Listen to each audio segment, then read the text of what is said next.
Hello friends, welcome to বায়োলিভেট YouTube channel. আশা করি সকলেই ভালো আছো। তো তোমরা জানো যে এর আগেও আমরা ৫টা পার্ট কমপ্লিট করে ফেলেছি, যেটা হচ্ছে আমাদের আইসিডিএস পরীক্ষার প্রস্তুতি নিচ্ছিলাম ২০২৪ সালের জন্য, অঙ্গনারী কর্মী বা সহায়িকা পদের জন্য।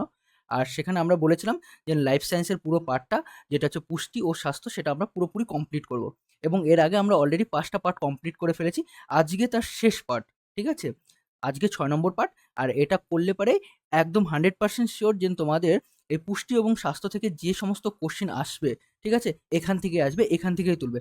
আজকে তার লাস্ট পার্ট আমরা কমপ্লিট করব। এই পার্টটা একদম খুব মনোযোগ দিয়ে দেখবে।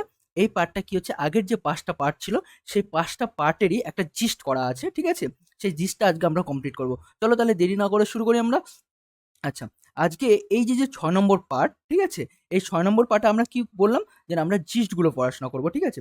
ফার্স্ট কথা হচ্ছে, যদি আমরা চলে যাই, তাহলে এই জিস্টের মধ্যে আমরা কি আছে, কিছু গুরুত্বপূর্ণ আমরা তথ্যগুলো দেখে নেব। যে এই জিস্টের মধ্যে কিছু গুরুত্বপূর্ণ যে তথ্যগুলো আছে সেগুলো আমরা দেখে নেব। এই জিস্টের মধ্যে কি আছে যদি চলে যাসি, তাহলে প্রথম ভাইরাস কথাটি যে যদি আমরা দেখি, তাহলে ভাইরাস শব্দটি কিন্তু একটা ল্যাটিন ওয়ার্ড। ভাইরাস শব্দটি কি? ভাইরাস শব্দটি কিন্তু একটা ল্যাটিন শব্দ। ভাইরাস শব্দটি একটা ল্যাটিন শব্দ। কোথা থেকে এসছে বা কি? তাহলে ভাইরাস শব্দটি একটা ল্যাটিন ওয়ার্ড। এর অর্থ কি? এর অর্থ হচ্ছে বিষ বা পয়জন। যে তাহলে ভাইরাস কি? ভাইরাস একটা হচ্ছে ল্যাটিন ওয়ার্ড, যেটা ভাইরাস হচ্ছে একটা পয়জন, ঠিক আছে? যেটা আমাদের দেহে ক্ষতি করতে পারে, এরকম একটা পদার্থ বা এরকম একটা তরল পদার্থ বলা যেতে পারে, বা কোনো কিছু বলা যেতে পারে যেটা আমাদের দেহে ক্ষতি করবে, ঠিক আছে? এটাকে বলা হচ্ছে ভাইরাস। এবার এই ভাইরাসকে অ্যাকচুয়ালি জীবও বলা যায় না, অ্যাকচুয়ালি জড়ও বলা যায় না। কেন জীব বলা যায় না? কারণ ভাইরাস যখন পোষক দেহের বা হোস্টের দেহের বাইরে থাকবে, তখন ভাইরাস জড়োর মতন আচরণ করবে। ধরুন আমার শরীরে কোনো ভাইরাস ঢুকেছে, তখনই ভাইরাস জীবিত হবে। কিন্তু আমার শরীরের বাইরে যখন ভাইরাসটা আছে, তখন কিন্তু সে জীবিত না, তখন মৃত। কারণ তখন সে রিপ্রোডাকশন করবে না। ভাইরাস হোস্টের বাইরে, হোস্ট সেলের বাইরে যদি দেখি, তাহলে ভাইরাস যদি হোস্ট সেলের বাইরে দেখি, হোস্টের বাইরে, হোস্টের বাইরে কি হচ্ছে? মৃত। ভাইরাস হোস্টের বাইরে কি হচ্ছে? ভাইরাস হোস্টের বাইরে হচ্ছে কিন্তু মৃত। এটা কিন্তু তোমাদের মনে রাখতে হবে। ভাইরাস হোস্টের বাইরে মৃত, ডেথ, ডেথ। তখন তারা কিন্তু, তখন তারা কিন্তু কেন? উম, তারা নো রিপ্রোডাকশন, রিপ্রোডাকশন, রিপ্রোডাকশন করবে না। তারপরে তারা কি হচ্ছে? বিপাক ক্রিয়া নিয়ন্ত্রণ করবে না, কোনো কিছু করবে না। সেজন্য ভাইরাসকে আমাদের কোষের বাইরে মৃত বলা হয়। সেজন্য তাহলে কি? মৃত যদি বলা হয়, তাহলে আমরা এটাকে বলতে পারি জড় পদার্থ। তার মানে তখন ভাইরাসকে বলা হচ্ছে জড় পদার্থ। তখন ভাইরাসকে কি বলা হচ্ছে? জড় পদার্থ। কিন্তু যখন কোনো হোস্ট কোষের ভেতরে ঢুকবে, মানে কোনো হোস্টের ভেতরে ঢুকবে বা পোষকের ভেতরে ঢুকবে, আমার শরীরের ভেতরে ঢুকবে যখন, তখন কি হবে? তখন ভাইরাস কিন্তু নিজের মতো কাজ করতে শুরু করবে। ভাইরাস নিজের রিপ্রোডাকশন করা শুরু করবে। তারপর আর কি করবে? ভাইরাস সমস্ত কাজগুলো করবে। কিরকম কাজগুলো করবে? আমাদের দেহে রিপ্রোডাকশন করার সাথে, সাথে আমাদের দেহে ক্ষতিকারক প্রভাব সৃষ্টি করবে। তখন সেজন্য একে বলা হচ্ছে, ভাইরাসকে জীব বলা হচ্ছে। তাহলে কি হচ্ছে? ভাইরাস এমন একটা জায়গা আছে, যেটা একদিকে জড়ের বৈশিষ্ট্য বহন করছে, একদিকে জীবের বৈশিষ্ট্যও বহন করছে, তাই না? ভাইরাস একদিকে জড়ের বৈশিষ্ট্য বহন করছে, এবং আরেকটা কথা কি, এই ভাইরাসকে ক্রিস্টালাইজ করা যায়। ক্রিস্টালাইজ করা যায় মানে ভাইরাসকে শক্ত বা পাথরের মতন এরকম ক্রিস্টালাইজ করা যায় বলে ভাইরাসকে কিন্তু জড় বলেও আখ্যা দিয়েছে, ঠিক আছে? এবার যদি চলে আসি একটা ভাইরাসের মধ্যে, তাহলে ভাইরাস জীব ও জড়ের মধ্যবর্তী পর্যায়ে বস্তু বলা হলো, তাই তো? এবার কথা হচ্ছে ডিএনএ এবং আরএনএ যুক্ত নিউক্লিক অ্যাসিড থাকে। তাহলে ভাইরাসের মধ্যে কি থাকতে পারে? ভাইরাসে ভাইরাসের মধ্যে ডিএনএও থাকতে পারে, ডিএনএও থাকতে পারে, অথবা আরএনএও থাকতে পারে, আরএনএও থাকতে পারে। তাহলে ভাইরাস এই দু রকমের জেনেটিক ম্যাটেরিয়াল নিয়ে তৈরি। তাহলে ভাইরাসের দেহে এই দু রকমের জেনেটিক ম্যাটেরিয়াল নিয়ে তৈরি, জেনেটিক ম্যাটেরিয়াল নিয়ে তৈরি। তাহলে ভাইরাসের দেহে এই দু রকমের জেনেটিক ম্যাটেরিয়াল নিয়ে তৈরি। সেই জন্যই তাহলে ভাইরাসের কি জেনেটিক ম্যাটেরিয়াল থেকে ডিএনএও থাকতে পারে ভাইরাসের দেহে, ইভেন কি আরএনএও থাকতে পারে। এই দু রকমের জেনেটিক ম্যাটেরিয়াল নিয়ে। তারপরে চলে আসি ডিএনএ। সবচেয়ে ছোট আয়তনের ভাইরাসের নাম কি? দেখো, সবচেয়ে ছোট আয়তনের ভাইরাসের নাম রাইনো ভাইরাস। তাহলে এটা মনে রাখতে হবে, সবচেয়ে ছোট আয়তনের ভাইরাসের নাম কি? সবচেয়ে ছোট আয়তনের ভাইরাসের নাম হচ্ছে রাইনো ভাইরাস। এবং সবচেয়ে বড় আয়তনের ভাইরাসের নাম কি? সবচেয়ে বড় আয়তনের ভাইরাসের নাম হচ্ছে বসন্ত ভাইরাস। সবচেয়ে বড় আয়তনের ভাইরাসের নাম কি? বসন্ত ভাইরাস, ঠিক আছে? তারপরে যদি চলে যাই, তারপরে কি বলছে? ভাইরাসের বাইরে যে আবরণ থাকে, ধরে নাও এটা কোনো একটা ভাইরাস। তাহলে ধরে নাও এটা কোনো একটা ভাইরাস, এইটা কোনো একটা ভাইরাস। এবার এই ভাইরাসের দেহে এরকম আবরণী থাকতে পারে, ভাইরাসের বাইরে এরকম আবরণী থাকতে পারে। তাহলে এগুলোকে এক একটাকে বলা হয় ক্যাপসিড। এগুলোকে এক একটাকে কি বলা হয়েছে? ক্যাপসিড। এগুলোকে এক একটাকে কি বলা হচ্ছে? ক্যাপসিড। তাহলে ভাইরাসের বাইরে যে আবরণ সেগুলোকে এক একটাকে কি বলা যেতে পারে? ক্যাপসিড বলা যেতে পারে। তারপর আমরা চলে আসি ব্যাকটেরিওফাজ। ব্যাকটেরিওফাজ কি? যে ভাইরাসগুলো ব্যাকটেরিয়াকে অ্যাটাক করতে পারে তাদেরকে বলা হয় ব্যাকটেরিওফাজ। তাহলে ভাইরাসের আবরণীকে ক্যাপসিড আমরা বললাম। ব্যাকটেরিওভাইরাস কি? ডিএনএ যুক্ত ভাইরাস যেটা ব্যাকটেরিয়াকে অ্যাটাক করে, তাদেরকে বলা হচ্ছে আমাদের ফাজ ভাইরাস বা ব্যাকটেরিওফাজ। ফাজ কথাটির অর্থ হচ্ছে ভক্ষক, ঠিক আছে? ব্যাকটেরিওফাজ মানে ব্যাকটেরিয়াকে যে ভক্ষণ করে তাদেরকে বলা হয় ব্যাকটেরিওফাজ। ক্লিয়ার? তারপরে চলে যাই আমরা TMV virus, tobacco mosaic virus. নাম শুনে বুঝতে পারছো টোবাকো মোজাইক ভাইরাস মানে তামাক গাছের পাতার মধ্যে এর রোগ সৃষ্টি করে টোবাকো মোজাইক ভাইরাস। ক্লিয়ার? তাহলে তামাক গাছে, এবার মনে রাখবে এই টোবাকো মোজাইক ভাইরাসটা কিন্তু আরএনএ যুক্ত ভাইরাস। তাহলে tobacco TMV virus, TMV virus, তাহলে কি virus? R N A virus. Tobacco mosaic virus কি? তাহলে টোবাকো মোজাইক ভাইরাস হচ্ছে একটা আরএনএ যুক্ত ভাইরাস। আরএনএ যুক্ত ভাইরাস হচ্ছে টোবাকো মোজাইক ভাইরাস। তারপরে চলে আসি এইচআইভি ভাইরাস। এইচআইভি ভাইরাসের পুরো নাম কি? এইচআইভি ভাইরাসের পুরো নাম হচ্ছে human immuno deficiency virus. Human immuno deficiency virus. এই এইচআইভি ভাইরাসটা কিন্তু আমাদের কি রোগ সৃষ্টি করে? এই এইচআইভি ভাইরাসটা যদি আমরা নোটিস করি তাহলে এই এইচআইভি ভাইরাসটা আমাদের কিন্তু এইডস রোগ সৃষ্টি করে। এইডস এইডস রোগ সৃষ্টি করে। এবার এই এইচআইভি ভাইরাসটাও কিন্তু তোমাদের মনে রাখতে হবে, এইটাও কিন্তু ওয়ান টাইপ অফ আরএনএ যুক্ত ভাইরাস। এইচআইভি ভাইরাসটাও কিন্তু ওয়ান টাইপ অফ আরএনএ যুক্ত ভাইরাস। তাহলে এটাও কিন্তু তোমাদের মনে রাখতে হবে সাথে করে। তারপর যদি চলে আসি, তাহলে সব ভাইরাস কিন্তু আমাদের ক্ষতি করে না। যে ভাইরাসগুলো সংক্রমণযুক্ত, মানে যে ভাইরাসগুলো আমাদের ক্ষতি করে তাদেরকে বলা হয় ভিরিয়ন। তাহলে যারা ক্ষতি করে আমাদের তাদেরকে কি বলা হচ্ছে? তাদেরকে বলা হচ্ছে ভিরিয়ন। আমাদের যারা ক্ষতি করতে পারে তাদেরকে কি বলা হয়? ভিরিয়ন। তাই তো? এবার তারপরে কি বলছে দেখো, তারপরে লাস্ট কথা বলছে জীবজগতের অন্তর্গত কোষীয় জীবদের মধ্যে ব্যাকটেরিয়ার সর্বাপেক্ষা। তাহলে কোষীয় যে জীব আছে তাদের মধ্যে একটা উদাহরণ হচ্ছে ব্যাকটেরিয়া। এবার তাহলে কিন্তু আমরা এই ব্যাকটেরিয়া নিয়ে আলোচনা করব। চলো তাহলে আমরা শুরু করি ব্যাকটেরিয়া। যদি ব্যাকটেরিয়া নিয়ে ফার্স্ট যদি চলে যাই, তাহলে ব্যাকটেরিয়া নিয়ে কি আমরা দেখব? তাহলে এখানে দেখো বিজ্ঞানী লিভেনহক সর্বপ্রথম ব্যাকটেরিয়া আবিষ্কার করেন। তাহলে সর্বপ্রথম যদি ব্যাকটেরিয়া কে আবিষ্কার করেন যদি বলা যায়, তাহলে কে সর্বপ্রথম ব্যাকটেরিয়া আবিষ্কার করেন? লিভেনহক। তাই তো? সর্বপ্রথম ব্যাকটেরিয়া আবিষ্কার করেন লিভেনহক, বা অস্তিত্ব প্রমাণ করেন হচ্ছে লিভেনহক। ব্যাকটেরিয়া কথাটির অর্থ হচ্ছে ক্ষুদ্রদণ্ড। তাহলে ব্যাকটেরিয়া কথাটার অর্থ কি? ব্যাকটেরিয়া কথাটার অর্থ হচ্ছে ক্ষুদ্রদণ্ড। ব্যাকটেরিয়া কথাটার অর্থ কি? ক্ষুদ্রদণ্ড। এবার এই ব্যাকটেরিয়া বিভিন্ন রকমের হতে পারে, ঠিক আছে? কমা শেপেড হতে পারে, তারপরে রড লাইক স্ট্রাকচার হতে পারে, তারপর হচ্ছে স্পাইরাল মানে পাকানো হতে পারে দড়ির মতন, এত রকমের ব্যাকটেরিয়া হতে পারে, ঠিক আছে? তাহলে ব্যাকটেরিয়া হচ্ছে ক্ষুদ্র দণ্ড ব্যাকটেরিয়া কথাটা। এবার ক্ষুদ্রতম ব্যাকটেরিয়া যদি দেখি তাহলে আমার ডায়ালিস্টার, তারপর হচ্ছে নিমোসিস্টার, তারপর হচ্ছে অ্যানারোবিক গ্রাম নেগেটিভ, এরা হচ্ছে ক্ষুদ্রতম। তার মধ্যে যদি আরও দেখি তাহলে মাইক্রোপ্লাজমা জেনিটালিয়াম হলো আমাদের ক্ষুদ্রতম ব্যাকটেরিয়া। বুঝে গেল? তাহলে সবচেয়ে ক্ষুদ্রতম যদি বলা হয় মাইক্রোপ্লাজমা জেনিটালিয়াম, ঠিক আছে? এটা গেল। এবার বৃহত্তম ব্যাকটেরিয়া তাহলে ব্যাসিলাস বুরসিলচিল্লি। তাহলে আমাদের বৃহত্তম ব্যাকটেরিয়ার নাম কি? ব্যাসিলাস বুরসচিল্লি। তারপর চলে আসি, এইবার এই ব্যাকটেরিয়া, সব ব্যাকটেরিয়া কিন্তু আমাদের ক্ষতি করে না। কিছু ব্যাকটেরিয়া আমাদের ক্ষতি করতে পারে, কিছু ব্যাকটেরিয়া আমাদের ক্ষতি করতে পারে না। তাহলে যে ব্যাকটেরিয়াগুলো আমাদের হেল্প করে সেই ব্যাকটেরিয়াগুলো যদি আমরা নাম দেখি তাহলে কি দেখব? তাহলে যে ব্যাকটেরিয়াগুলো আমাদের হেল্প করে তাদের একটার নাম হচ্ছে ল্যাক্টোব্যাসিলাস। ল্যাক্টোব্যাসিলাস কি করে? দুধ থেকে দই তৈরি করতে সাহায্য করে।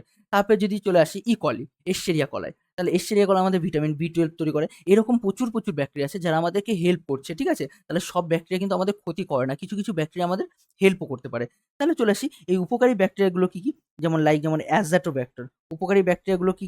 তাহলে আমাদের উপকারী ব্যাকটেরিয়া হচ্ছে অ্যাজাটোব্যাক্টর। তারপর হচ্ছে ক্লস্ট্রিডিয়াম, রাইজোবিয়াম। তাহলে এরা কি হচ্ছে? ক্লস্ট্রিডিয়াম, অ্যাজাটোব্যাক্টর, রাইজোবিয়াম, এরা কি হচ্ছে? বাতাস থেকে নাইট্রোজেনটা নিয়ে মাটিতে মিশিয়ে দিচ্ছে, বা কোনো প্ল্যান্টকে দিয়ে দিচ্ছে, উদ্ভিদকে দিয়ে দিচ্ছে। তার বিনিময়ে উদ্ভিদ কী করছে? খাবার তৈরি করছে। উদ্ভিদের দেহে নাইট্রোজেনের চাহিদা পূরণ হচ্ছে। এইগুলো কিন্তু করে থাকছে আমাদের এই ব্যাকটেরিয়াগুলো। এবার চলে আসি কয়েকটা অপকারী ব্যাকটেরিয়া। কয়েকটা অপকারী ব্যাকটেরিয়া যদি চলে যাই তাহলে আমাদের ফার্স্ট চলে আসবো টাইফয়েড। টাইফয়েড রোগ। টাইফয়েড হচ্ছে একটা রোগ। এই টাইফয়েড রোগ সৃষ্টিকারী যে ব্যাকটেরিয়া, টাইফয়েড রোগ সৃষ্টিকারী যে ব্যাকটেরিয়া এই টাইফয়েড রোগ সৃষ্টিকারী ব্যাকটেরিয়ার নাম হচ্ছে সালমোনেল্লা টাইফি। তাহলে টাইফয়েড রোগ সৃষ্টিকারী ব্যাকটেরিয়ার নাম কি? টাইফয়েড রোগ সৃষ্টিকারী ব্যাকটেরিয়ার নাম হচ্ছে সালমোনেল্লা টাইফি। এটা কিন্তু টাইফয়েড রোগ সৃষ্টি করে। তারপরে যদি চলে যায় যক্ষ্মা। যক্ষ্মা যে ডিজিজগুলো দিয়ে আমাদের কি হচ্ছে বুক থেকে বা বুকের ফুসফুসগুলো কি হচ্ছে নষ্ট হয়ে যাচ্ছে, ফুসফুসের কার্যকারিতা নষ্ট হয়ে যাচ্ছে, ফুসফুসের ধারণ ক্ষমতা নষ্ট হয়ে যাচ্ছে, এইরকম একটা রোগ হচ্ছে যক্ষ্মা। এই যক্ষ্মার রোগের যে জীবাণু তার নাম হচ্ছে মাইক্রোব্যাকটেরিয়াম টিউবারকুলোসিস। তার নাম হচ্ছে কি? Mycobacterium tuberculosis. এইটা কিন্তু আমাদের যক্ষ্মা রোগ সৃষ্টি করে। তাহলে মানে এটাও আমাদের ক্ষতিকারক একটা, তাই তো? তারপর যদি চলে আসি কলেরা, কলেরা রোগের জীবাণুর নাম হচ্ছে ভিব্রিও কলেরি। কলেরা রোগের জীবাণুর নাম কি? Vibrio colliery. তাহলে এই কলেরা রোগও কিন্তু আমাদের জীবাণু হিসাবে কাজ করছে বা আমাদের কিন্তু ডিজিজ ক্রিয়েট করছে। ক্লিয়ার? তারপরে যদি চলে যায়, তারপর হচ্ছে নিউমোনিয়া। দেখো নিউমোনিয়া রোগের জীবাণুর নাম হচ্ছে ডিপ্লোকক্কাস নিউমোনি। এটাও কিন্তু ওয়ান টাইপ অফ ব্যাকটেরিয়া। তাহলে ডিপ্লোকক্কাস নিউমোনি এটাও কিন্তু ওয়ান টাইপ অফ ব্যাকটেরিয়া। তারপরে যদি চলে যাই আমরা, এছাড়া ডিপথেরিয়া, ডিপথেরিয়া রোগের জীবাণুর নামও এটাও কিন্তু ওয়ান টাইপ অফ ব্যাকটেরিয়া। তারপরে টিটেনাস, ক্লস্ট্রিডিয়াম টিটেনি, ঠিক আছে, যেন আমাদের কোথাও কেটে ফেটে গেলে পরে আমরা টিটেনাস ইঞ্জেকশন দিই, তাই না? তাহলে এই টিটেনাস যে রোগটা ছড়ায় সেই জীবাণুটার নাম, সেই জীবাণুটা ওয়ান টাইপ অফ ব্যাকটেরিয়া, ঠিক আছে, সেই জীবাণুটার নাম হচ্ছে ক্লস্ট্রিডিয়াম টিটেনি। অ্যান্ড ধান গাছের যে ধসা রোগ তৈরি করে সেটা হচ্ছে জ্যান্থোমোনাস ওরাইজি। জ্যান্থোমোনাস ওরাইজি ধান গাছের যে ধসা রোগ সৃষ্টি করে সেটা হচ্ছে জ্যান্থোমোনাস ওরাইজি। তারপরে যদি চলে যায়, আমাদের এই ব্যাকটেরিয়া অনেক সময় নিজের খাবার নিজেরা তৈরি করতে পারে। এই ব্যাকটেরিয়া নিজের খাবার নিজেরা তৈরি করতে পারে। যদি আমি এটা একটু ভালো করে দেখি, তাহলে কি হচ্ছে ব্যাকটেরিয়া ক্লোরোফিল। তার মানে ব্যাকটেরিয়া যদি নিজের খাবার নিজেরা তৈরি করতে পারে, তার মানে ব্যাকটেরিয়ার শরীরে কিছু রঞ্জক পদার্থ রাখবে যারা নিজের খাবার নিজেরা তৈরি করবে বা সালোক সংশ্লেষে সাহায্য করতে পারে, তাই তো? তাহলে ব্যাকটেরিয়ার বডিতে যে ক্লোরোফিল থাকে সেগুলোকে বলা হয় ব্যাকটেরিয় ক্লোরোফিল বলা হয়, বা অনেক সময় একে ক্রোমাটোফোরও বলা হয়। কি বলা হয়? ক্রোমাটোফোরও বলা হয়, ঠিক আছে? অনেক সময় এদের ক্রোমাটোফোরও বলা হয়। যেমন যদি উদাহরণ কিছু দিই, তাহলে রোডোস্পাইরিলাম। রোডোস্পাইরিলাম হচ্ছে নিজের খাবার নিজেরা বানাতে পারে। আবার কি হচ্ছে? সায়ানোব্যাকটেরিয়া। কি নাম হচ্ছে? সায়ানোব্যাকটেরিয়া।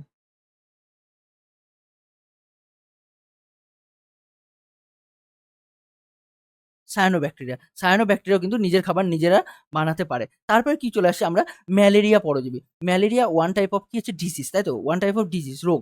তাহলে এই ম্যালেরিয়া রোগ যে মানে ম্যালেরিয়া রোগের যে জীবাণু সেটার নাম হচ্ছে প্লাজমোডিয়াম ভাইভাক্স। তাহলে ম্যালেরিয়া রোগের জীবাণুর নাম কি? ম্যালেরিয়া রোগের জীবাণুর নাম প্লাজমোডিয়াম ভাইভাক্স, তাই তো? এইটা হচ্ছে ম্যালেরিয়া রোগ সৃষ্টি করে। এটা কিন্তু একটা পরজীবী প্রাণী, সৃষ্টিকারী পরজীবী প্রাণী। এবার এই ম্যালেরিয়া রোগটা ছড়ায় হচ্ছে স্ত্রী অ্যানোফিলিস মশা। দেখো লেখা আছে ম্যালেরিয়া রোগের বাহক হচ্ছে স্ত্রী অ্যানোফিলিস মশা, তাই তো? এবার ম্যালেরিয়া রোগের যে জীবাণু, তার স্পোরোজয়েড দশা মানুষের দেহে সংক্রমণ করে। ম্যালেরিয়া রোগের জীবাণু যে স্পোরোজয়েড দশা, এই দশাটাই কিন্তু মানুষের রোগে মানে সরি মানুষের দেহে রোগ সৃষ্টি করে। বাদবাকি অন্য দশাগুলো কিন্তু মানুষের দেহে কোনো রোগ সৃষ্টি করে না। এবার ম্যালেরিয়া রোগের লক্ষণ যদি দেখি, তাহলে দেখবো আমরা কাঁপুনি দিয়ে জ্বর আসছে, প্রচুর দেহে তাপমাত্রা হচ্ছে, ঠিক আছে, আবার ঘাম হয়ে জ্বরটা থেমে যাচ্ছে। এটা কিন্তু ম্যালেরিয়া রোগের মেন লক্ষণ। তারপরে যদি চলে যায় আমাদের, এই ম্যালেরিয়া রোগটা আবিষ্কার করেন হচ্ছে রোনাল্ড রস, ঠিক আছে? কলকাতার কোনো একটা মেডিকেল কলেজ থেকে তিনি কিন্তু এটা আবিষ্কার করেন। তাহলে হচ্ছে তোমাদের কোশ্চেন থাকবে যে কলকাতার কোন মেডিকেল কলেজ থেকে এই রোনাল্ড রস এই ম্যালেরিয়া রোগটার সম্পর্কে আলোচনা করেন বা ম্যালেরিয়া রোগটা আবিষ্কার করেন, ঠিক আছে? তারপরে চলে আসি, আর এর জন্য কিন্তু উনি ১৯০২ সালে আমাদের নোবেল পুরস্কারও পেয়েছিল, তাই তো? এবার চলে আসি, পূর্ণতাপ্রাপ্ত ফাইলেরিয়া কীট মানব শরীরে লসিকা নালীতে থাকে। তাহলে কি বলছে? পূর্ণতাপ্রাপ্ত ফাইলেরিয়া কৃমি, তাই তো? এরা কিন্তু কোথায় থাকছে? মানুষের লসিকা নালীতে থাকছে। তাহলে কোথায় থাকছে? লসিকা নালীতে থাকছে। এইবার একটু আগে আমরা বললাম এইচআইভি, যেটা হচ্ছে এইডস রোগের ভাইরাস, তাই তো? এটা কিন্তু একটা আরএনএ ভাইরাস। তাহলে আমরা একটু আগে বললাম আরএনএ ভাইরাস, তাহলে এইচআইভি একটা আরএনএ ভাইরাস।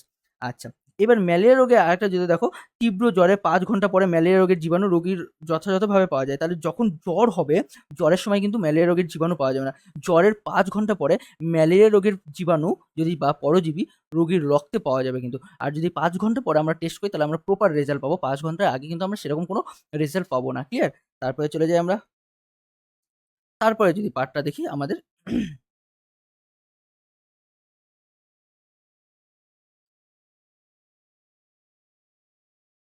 চলো তারপরের পার্টটা দেখি।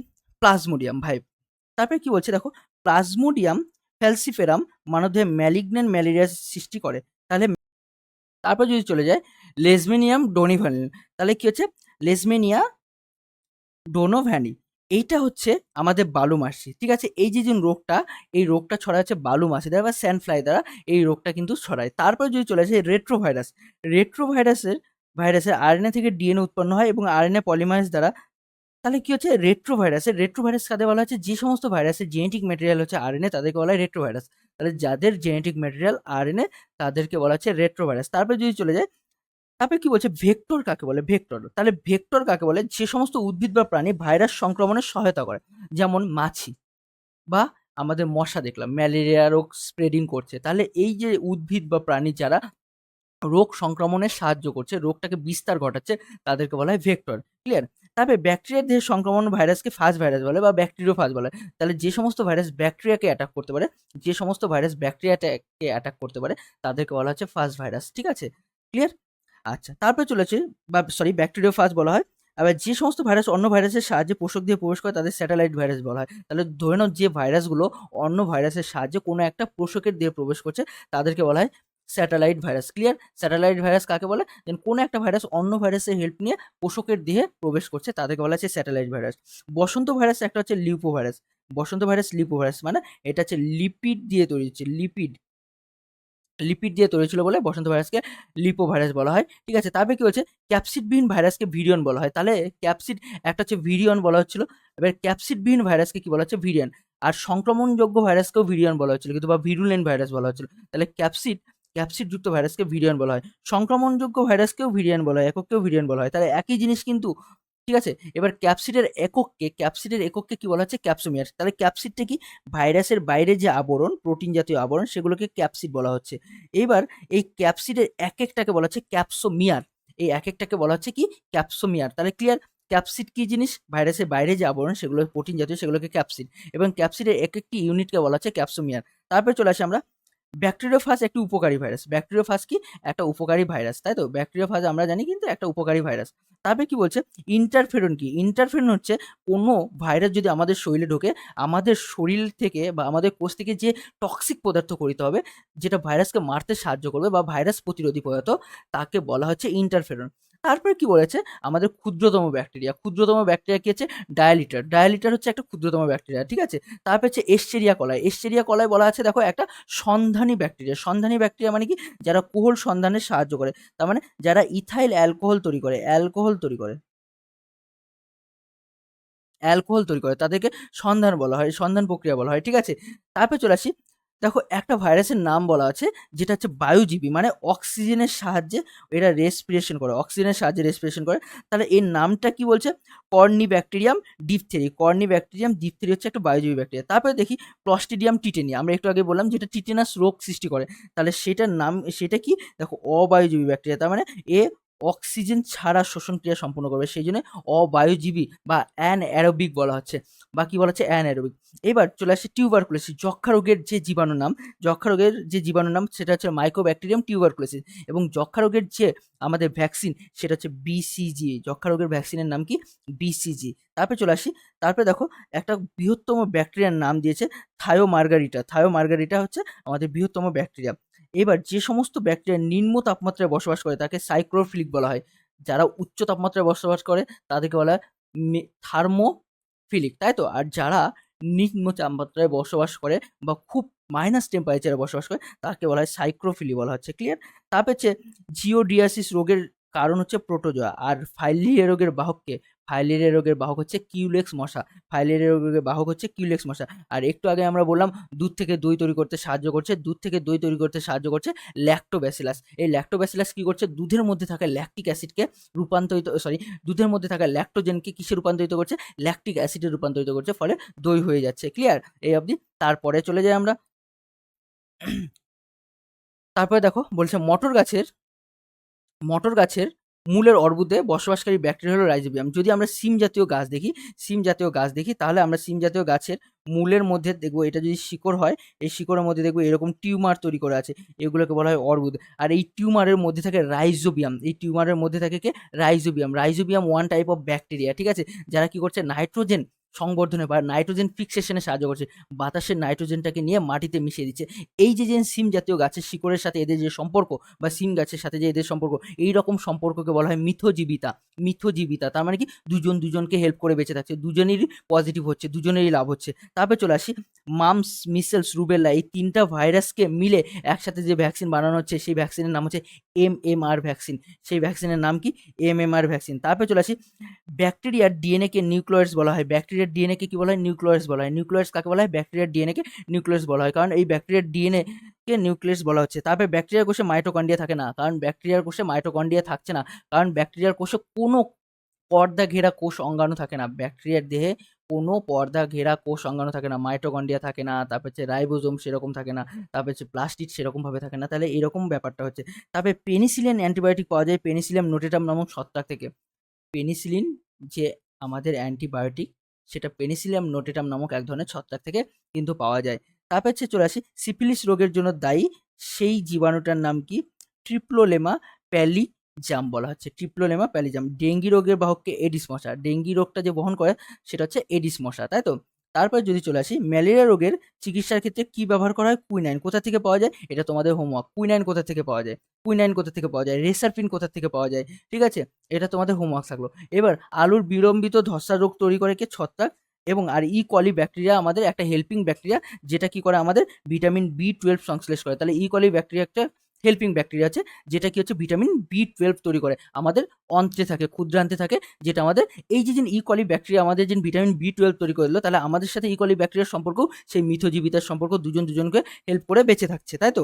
তারপরে চলে যায় এক নজরে কিছু অংশ, যদি চলে যায়, ফার্স্ট বলেছে উদ্ভিদ পুষ্টিকে হলোফাইটিক পুষ্টি বলা হয়। উদ্ভিদ পুষ্টি মানে কিরকম পুষ্টি? যেন উদ্ভিদরা নিজের খাবার নিজেরা তৈরি করতে পারে, এইরকম পুষ্টিকে বলা হচ্ছে হলোফাইটিক পুষ্টি। আর প্রাণীরা ডিরেক্টলি যেহেতু খাবার গ্রহণ করছে, খেয়ে নিচ্ছে, সেই জন্য এদেরকে বলা হয় হলোজৈবিক পুষ্টি, সেই জন্য এদেরকে বলা হয় হলোজৈবিক পুষ্টি। এবার চলে আসি পরিপাক।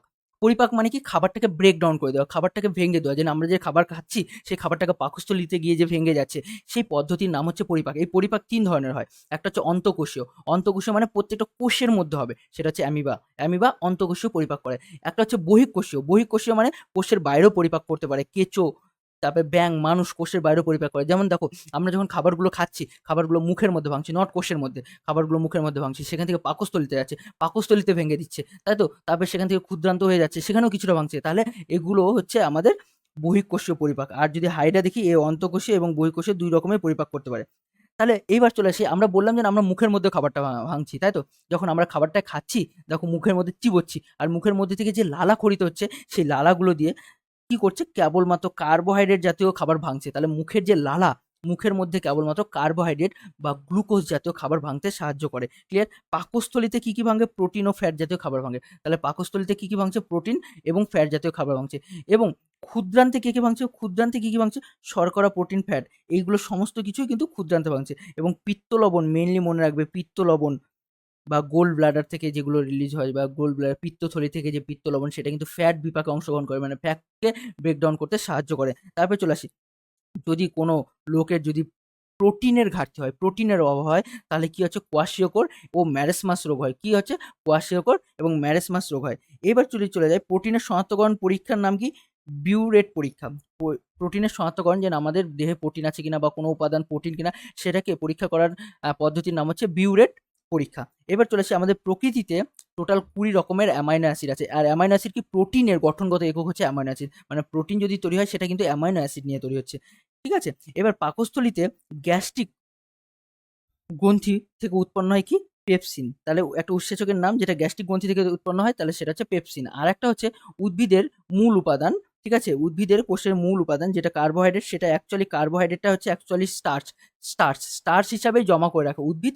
গ্লুকোজ তার শরীরে স্টোরেজ হিসাবে রাখতে পারে না, তাহলে গ্লুকোজটাকে কিভাবে জমা করে রাখে? স্টার্চ হিসাবে জমা করে রাখে। তারপরে যদি চলে যায়, আমাদের জাপানের যে মিনামাটা রোগ হয়েছিল, কার জন্য হয়েছিল? সেটা হচ্ছে মারকারির জন্য হয়েছিল। মারকারির জন্য মিনামাটা রোগ হয়েছিল, ঠিক আছে? তারপরে সেলুলোজ কি?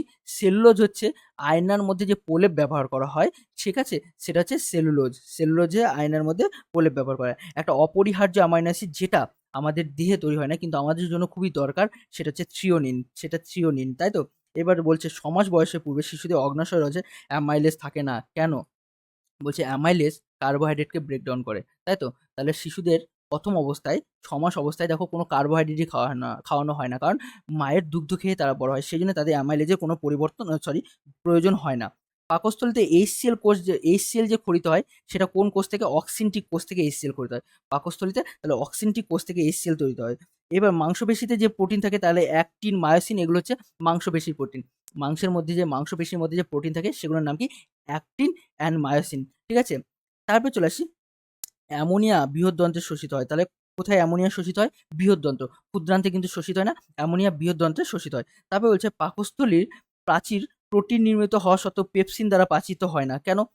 কারণ পাকস্থলীর প্রাচীরও কিন্তু প্রোটিন দিয়ে তৈরি হয়। কিন্তু পাকস্থলীর মধ্যে যে পেপসিন থাকে, তাহলে সেই পাকস্থলীর প্রাচীরটা কেন নষ্ট হয় না? অ্যাকচুয়ালি না নষ্ট হওয়ার কারণ হচ্ছে, পাকস্থলীর প্রাচীরে মিউকাস পর্দা থাকে, আর এই মিউকাস পর্দা থেকে মিউসিনোজেন খরিত হয়, আর যেটা একটা পিচ্ছিলকারক পদার্থ, যার জন্য সেই পাকস্থলীর প্রোটিন প্রাচীরে পেপসিন কিন্তু টাচ হতে পারে না, ঠিক আছে? এবার কোনো খাবার পাকস্থলীতে থাকে কতক্ষণ ধরে? মাত্র 4 ঘন্টা ধরে থাকে। 4 ঘন্টা পর কিন্তু আমাদের আবার খেতে হবে। এবার বলছে পেশি থেকে যকৃতে এবং যকৃত থেকে পেশিতে কার্বোহাইড্রেট এই যে পরিবর্তন চলছে, যে পেশি থেকে যকৃতে যাচ্ছে কার্বোহাইড্রেট, গ্লুকোজ, এবং আবার যকৃৎ থেকে আবার পেশিতে আসে, এই চক্রকে বলা হয় কোরিচক্র। এই চক্রকে কি বলা হয়? কোরিচক্র। এই চক্রকে বলা হয় কোরিচক্র। তারপরে যদি চলে যায় আমাদের প্রোটিয়েজ। প্রোটিয়েজ উৎসেচক কার সাথে যুক্ত? প্রোটিয়েজ উৎসেচক কিন্তু প্রোটিনকে ভাঙতে সাহায্য করে। তারপরে মাংসপেশিতে প্রোটিনের পরিমাণ কত? 20%। মাংসপেশিতে প্রোটিনের পরিমাণ 20%, তাই তো? এবার চলে আসি ফ্যাট জাতীয় খাদ্য পরিপাক কোথায় শুরু হয়? ফ্যাট ভাঙে পাকস্থলীতে, তাই তো? এবার চলে আসি সোডিয়াম। দেখো টারকোলেট হলো পিত্ত লবণ, তাহলে পিত্ত লবণের আরেক নাম কি? সোডিয়াম টারকোলেট। সোডিয়াম টারকোলেট হচ্ছে পিত্ত লবণের আরেকটা নাম, হচ্ছে সোডিয়াম টারকোলেট। তারপরে চলে যায় গ্লুকোজ থেকে উৎপন্ন এমন একটা ভিটামিনের নাম, ভিটামিন সি। গ্লুকোজ থেকে কিন্তু তৈরি হয়। ভিটামিন সি হচ্ছে গ্লুকোজ থেকে তৈরি হয়। এবং আমাদের ভিটামিন বি 12 তৈরি করতে সাহায্য করে কি? আয়রন। আয়রন হচ্ছে আমাদের ভিটামিন বি 12 তৈরি করতে সাহায্য করে। বলছে মানবদেহের পাকস্থলীতে যে উৎসেচক থাকে না তার নাম কি? তার নাম হচ্ছে রেনিন। রেনিন কিন্তু পাকস্থলীতে থাকে না। আর অ্যান্টি স্টেরিলিটি ভিটামিন হচ্ছে ভিটামিন ই। অ্যান্টি স্টেরিলিটি মানে বন্ধা। তাহলে কোন ভিটামিনের অভাবে বন্ধ্যাত্ব রোধ হয়? ভিটামিন ই এর অভাবে বন্ধ্যাত্ব রোধ হয়, সেজন্য একে বলা হচ্ছে অ্যান্টি স্টেরিলিটি ভিটামিন। যদি ফ্যাট অধিক গ্রহণ করি তাহলে কি হচ্ছে? অ্যাথেরোক্লোরোসিস বলা হচ্ছে। অ্যাথেরোক্লোরোসিস বলা হচ্ছে। যদি আমরা ফ্যাট বেশি করে খাই তাহলে আমাদের কি হবে? অ্যাথেরোক্লোরোসিস বলা হবে বা যে রোগটা হবে। এবার তারপর কি হচ্ছে? অস্থি ও দাঁতে ক্যালসিয়াম ফসফরাস সঞ্চয়ের জন্য যে ভিটামিন হয় সেটা হচ্ছে ভিটামিন ডি। তাহলে দেখো হাড়, দাঁত, ঠিক আছে? এগুলোতে ফসফরাস আর ভিটামিন ডি এর জন্য স্ট্রং থাকে কিন্তু, ঠিক আছে? যদি ভিটামিন ডি এর অভাব হয় তাহলে কি রোগ হয়? রিকেট রোগ হয়। তারপরে চলে যায় ভিটামিন বি। ভিটামিন বি, দেখো ভিটামিন বি কে বলা হচ্ছে বা বি 3 কে বলা হচ্ছে পিপি ফ্যাক্টর, ঠিক আছে? পেলেগ্রা প্রিভেন্টিং ফ্যাক্টর, মানে ভিটামিন বি 3 জন্য কিন্তু আমাদের পেলেগ্রা রোগ হয় না। সেই জন্যই বলা হচ্ছে ভিটামিন বি 3 কে পেলেগ্রা প্রিভেন্টিং ফ্যাক্টর বা পিপি ফ্যাক্টর বলা হচ্ছে, তাই তো? ক্লিয়ার এই অবধি? এবার বলেছে, লাস্ট বলেছে, দেখো এখানে বলেছে রক্তে ক্যালসিয়ামের অভাব ঘটলে পারে যে রোগের প্রাদুর্ভাব ঘটে সেটা কি? রিকেট। ক্যালসিয়াম যদি না হয় তাহলে রিকেট হবে বা অস্টিওম্যালাইসিস হবে। আরেকটা হচ্ছে পাকস্থলী অর্ধপাচিত, পাকস্থলীতে যেন কোনো খাবার অর্ধেক ভেঙে গেছে, ঠিক আছে? সেই রকম খাবারগুলোকে বলা হচ্ছে কাইম, ঠিক আছে? আর একটা অ্যান্টিভিটামিনের নাম যেটা ভিটামিনের কার্যকলাপকে বাধা দেয়, তাহলে তার নাম হচ্ছে পাইরিথিয়ামিন। পাইরিথিয়ামিন হচ্ছে ভিটামিনের কার্যকলাপকে বাধা দেয়। তারপরে চলে আসি ভিটামিন সি। ভিটামিন সি যদি আমরা দেখি তাহলে কাঁচা লঙ্কায় থাকে। এই ভিটামিন সি কিন্তু বাতাস এবং তাপের সংস্পর্শে খুব তাড়াতাড়ি নষ্ট হয়ে যায়। সেজন্য আমরা যদি কাঁচা লঙ্কাকে বেশি হিট দিই তাহলে কিন্তু নষ্ট হয়ে যাবে, ওখানে ভিটামিন সি থাকবে না। তারপরে কি বলছে? যে উৎসেচকটি প্রোটোজোয়া বা আদ্য পানি থেকে স্তন্যপায়ী পানিতে পাওয়া যায় সেটা হচ্ছে অ্যামাইলেজ। তাহলে কি হচ্ছে? একটা উৎসেচক যেটা আদ্য পানিতেও পাওয়া যাবে, প্রোটোজোয়াতেও পাওয়া যাবে, ইভেন কি আমাদের মধ্যেও পাওয়া যায়, সেটা হচ্ছে অ্যামাইলেজ, যেটা কার্বোহাইড্রেটকে ব্রেকডাউন করতে সাহায্য করছে। তারপরে শুক্রোজে উপস্থিত মনোস্যাকারাইডগুলো, শুক্রোজের মধ্যে কি থাকে? গ্লুকোজ এবং ফ্রুক্টোজ। গ্লুকোজ এবং ফ্রুক্টোজ এই দুটো মিলে কিন্তু সুক্রোজ তৈরি হয়। পাকস্থলী উৎসেচক ক্ষরণকারী কোষ, তাহলে পাকস্থলী কোন কোষ থেকে এই উৎসেচক ক্ষরণ হয়? অক্সিনটিক কোষ থেকে। দুটি অ্যামাইনো অ্যাসিডের মধ্যে সংযোগকারী বন্ধনকে, দুটি অ্যামাইনো অ্যাসিডের মধ্যে সংযোগকারী বন্ধন হচ্ছে পেপটিক বন্ধন, তাই তো? আচ্ছা, একটা শর্করা ভঙ্গনকারী উৎসেচকের নাম কি? অ্যামাইলেজ, যেটা কার্বোহাইড্রেটকে ব্রেকডাউন করে। মানুষের পৌষ্টিকতন্ত্র অন্তর্গত একটা নিষ্ক্রিয় অঙ্গের নাম ভার্মিফর্ম। তার মানে মানুষের পৌষ্টিকতন্ত্রে আগে ছিল কিন্তু এখন সেই অঙ্গটা কাজে লাগানো হয় না। এইরকম অঙ্গকে বলা হচ্ছে, এইরকম একটা নিষ্ক্রিয় অঙ্গ হচ্ছে ভার্মিফর্ম। এবার বলছে পৌষ্টিক গ্রন্থির উদাহরণ হচ্ছে কি? লালা গ্রন্থি, যকৃৎ এবং অগ্নাশয়। পৌষ্টিক গ্রন্থির উদাহরণ কি? লালা গ্রন্থি, যকৃৎ গ্রন্থি, অগ্নাশয়। আর পৌষ্টিক নালী মানে কি? আমাদের ডায়াফ্রাম এখান থেকে চলে আসলো পাকস্থলী, তারপর ক্ষুদ্রান্ত, বৃহদন্ত্র, এগুলো হচ্ছে পৌষ্টিক নালী। তারপরে চলে আসি গ্যাস্ট্রিক আলসার প্রধানত যে ব্যাকটেরিয়া আক্রমণ হয় তাদের কি বলা হচ্ছে? হেলিকোব্যাক্টার পাইরোলি। হেলিকোব্যাক্টার পাইরোলির জন্য কিন্তু আমাদের আলসার রোগ হয়। আলসার রোগ কি? যখন আমাদের পাকস্থলীতে এই মিউসিলেস কোষগুলো, যেগুলো মিউসিলেস তৈরি করছিল, এই কোষগুলো নষ্ট হয়ে যাবে, তখন কি হবে? এই HCl অ্যাসিডগুলো আমাদের পাকস্থলীর গায়ে টাচ করবে, তখন আমাদের পেটে প্রচুর যন্ত্রণা হবে। এটাকে বলা হচ্ছে আলসার। কার্বোহাইড্রেট নয় এমন একটা পদার্থ থেকে গ্লুকোজ উৎপাদনকে কি বলা হয়? গ্লুকোনিওজেনেসিস। তাহলে প্রোটিন বা ফ্যাট জাতীয় পদার্থ থেকে গ্লুকোজ তৈরি হওয়াকে বলা হয় গ্লুকোনিওজেনেসিস বা নিওগ্লুকোজেনেসিস। যেমন বাঘ, ভাল্লুক বা মাংসাশী প্রাণীরা এরা কার্বোহাইড্রেট খায় না, এরা প্রোটিন খায়। তাহলে কি হচ্ছে? এই প্রোটিন জাতীয় বা ফ্যাট জাতীয় খাবার থেকে গ্লুকোজ বানাতে হবে। এই পদ্ধতির নাম হচ্ছে নিওগ্লুকোজেনেসিস বা গ্লুকোনিওজেনেসিস। একটা প্রথম শ্রেণীর প্রোটিনের উদাহরণ হচ্ছে ডিম, যার মধ্যে কি হচ্ছে? প্রচুর পরিমাণে প্রোটিন পাওয়া যায়। ক্লিয়ার? এই ছিল আমাদের 6 নম্বর পার্ট। যদি ক্লাসটা ভালো লেগে থাকে অবশ্যই চ্যানেলটাকে সাপোর্ট করার জন্য তোমরা এই ভিডিওটাকে লাইক করবে এবং প্রচুর পরিমাণে শেয়ার করবে, যাতে তোমাদের বন্ধুরাও এর থেকে বেনিফিট পায়। এবং যারা এখনও সাবস্ক্রাইব করনি তারা সাবস্ক্রাইব করে দাও এবং বেল আইকনটা প্রেস করে রাখো, যাতে তোমাদের কাছে সবচেয়ে ফার্স্ট নোটিফিকেশন আসে। চলো, সবাইকে অনেক অনেক ধন্যবাদ। আজকের মতো এখানেই আমরা কি হচ্ছে? আমাদের অঙ্গনারী সহায়িকা এবং অঙ্গনারী কর্মীদের বা আইসিডিএস এর পুরো পুষ্টি এবং স্বাস্থ্য এই পুরো পার্টটা কমপ্লিট করলাম এই 6টা ক্লাসের মাধ্যমে। ঠিক আছে? আশা করি তোমাদের সমস্ত কোশ্চেনের অ্যান্সার এখান থেকে পেয়ে যাবে। তোমাদের কোনো রকম প্রবলেম হবে না যদি এই 6টা ক্লাস করো। বারবার করে রিভিশন করো, তোমাদের বেটার হবে। ঠিক আছে? সবাইকে অনেক, অনেক ধন্যবাদ। চলো টাটা, বাই, বাই।